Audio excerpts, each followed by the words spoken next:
إن الحمد لله نحمده ونستعينه ونستغفره ونعوذ بالله من شرور أنفسنا ومن سيئات أعمالنا.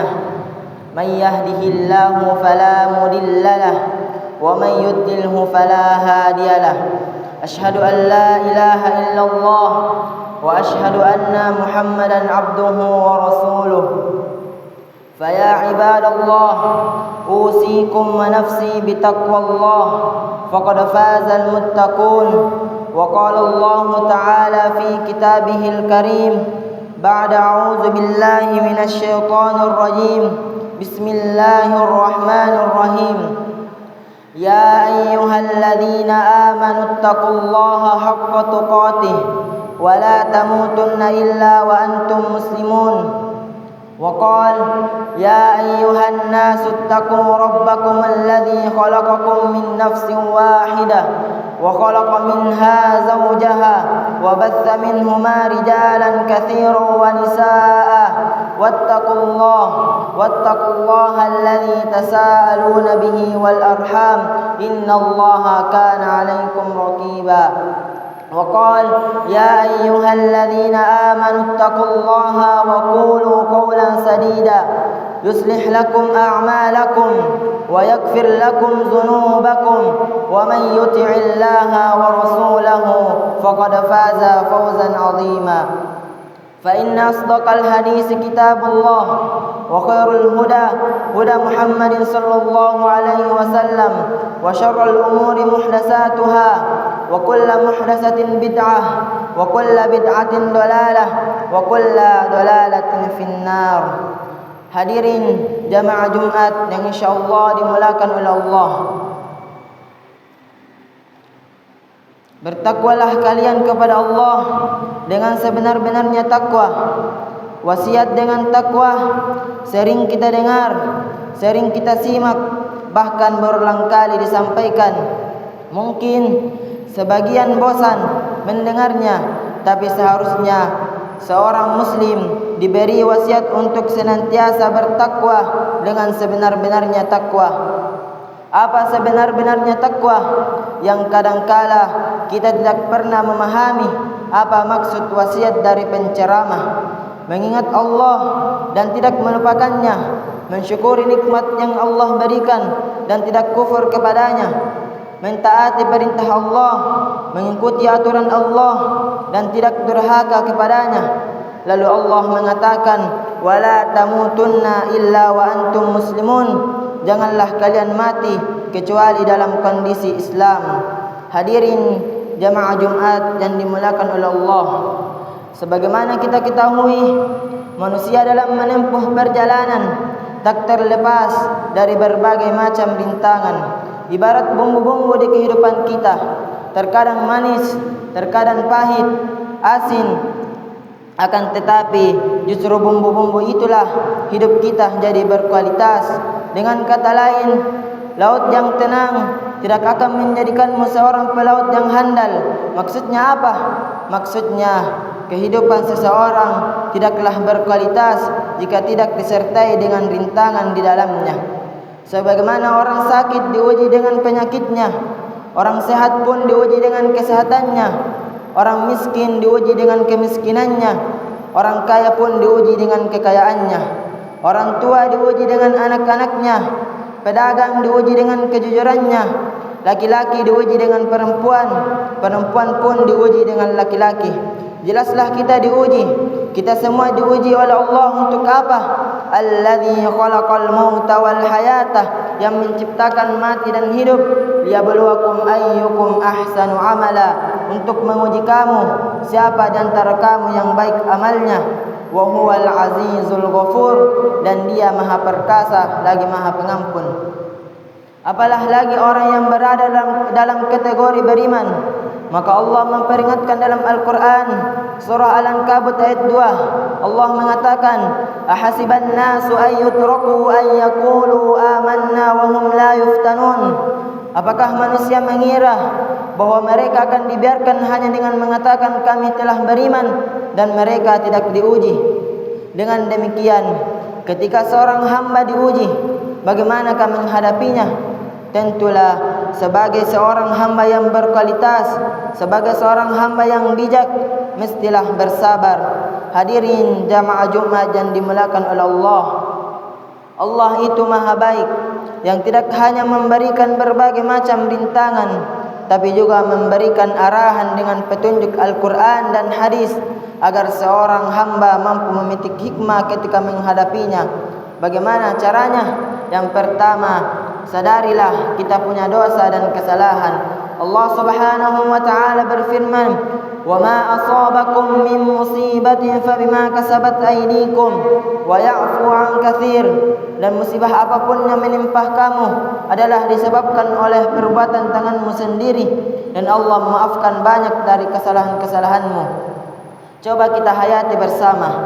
Jika seorang hamba diuji oleh Allah karena dosanya, berarti Allah ingin menghapus dosa seorang hamba. Jika seorang hamba yang diuji bukan karena dosanya, berarti Allah ingin mengangkat derajat seorang hamba di akhirat. Yang kedua, yakini kita pasti bisa menghadapinya. Allah Subhanahu wa taala berfirman, "La yukallifullahu nafsan illa wus'aha." Allah tidak membebani seseorang melainkan sesuai dengan kesanggupannya. Yang ketiga, perlu kita ketahui keutamaan-keutamaannya. Allah Subhanahu wa taala berfirman, "Innama yuwaffas sabiruna ajrahum bighairi hisab." Sesungguhnya hanya orang-orang bersabarlah yang disempurnakan pahalanya. Jadi, semakin tinggi kita bersabar, maka semakin tinggi pula pahalanya. Rasulullah sallallahu alaihi wasallam bersabda, "Inna izamal jazaa'i ma'izamil bala." Sesungguhnya besarnya pahala sesuai dengan besarnya ujian. Wa inna Allah ta'ala idza ahabba qauman ibtalahum.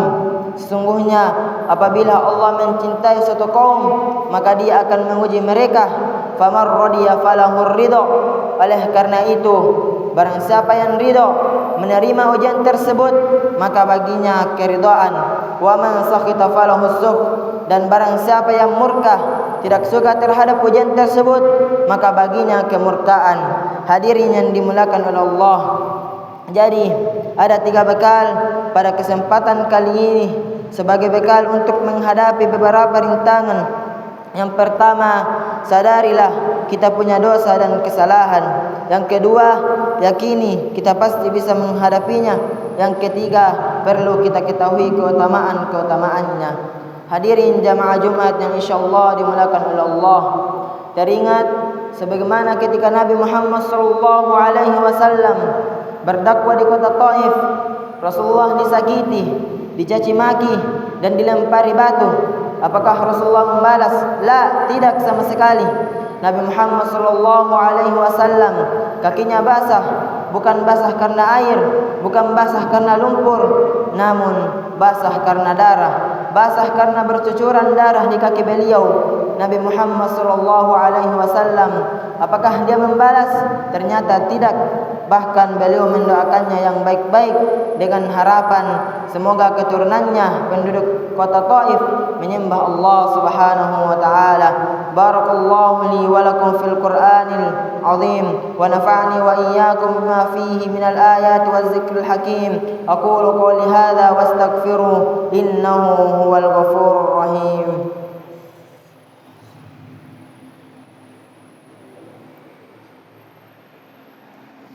Alhamdulillahi ala ihsanih wa syukru lahu ala taufiqihi wa amtinanih. Wa ashhadu an la ilaha illallah wahdahu la syarika lahu ta'ziman li sya'nih. Wa ashhadu anna Muhammadan abduhu wa rasuluhu ad-da'i ila ridwanih.